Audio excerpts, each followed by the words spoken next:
I think that is one of the best spaces, asset and wealth management. और हम तो business में तो दिखता है वो, जैसे भैया ने बोला कि अगर 25% ग्रोथ होगी तो 10 साल में 10 गुना हो जाएगा। सी ये बिजनेस ऐसा है ना, एक तो इसमें आपको ऑब्वियसली कॉम्पिटेंस तो चाहिए, आपको रिटर्न तो देना ही पड़ेगा, लेकिन this is a space where you don't need capital. आपका जितना प्रॉफिट बनता है ना, पूरा फ्री कैश है।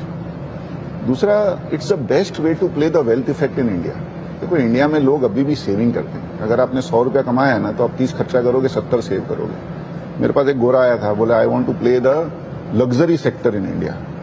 तो मैं बोला आप खरीद लो, कोई घड़ी की कंपनी खरीद लो, मर्सिडीज की कोई डीलरशिप खरीद लो, लेकिन the best way to play the wealth effect in India is through the asset and wealth management companies. क्योंकि इंडिया में वो 70 रुपया अगर उसने सेव किया तो 5 रुपया खर्चा करेगा, 65 वो इन्वेस्ट ही करेगा।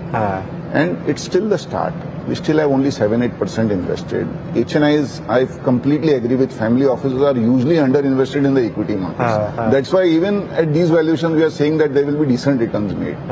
You know, बहुत पैसा आएगा इसमें. Because ultimately financial savings and financial assets are now getting ingrained overall wealth pool में। पहले है ना, कोई प्लान नहीं करता था। 100 रुपया आपका है तो 30 रुपया इक्विटी में डालना, ऐसा कोई प्लान नहीं करता था। वो 2-4 रुपया इधर उधर टिप विप में मिलके उसने डाल दिया हो गया। तो I think this asset and wealth management are great ways to play.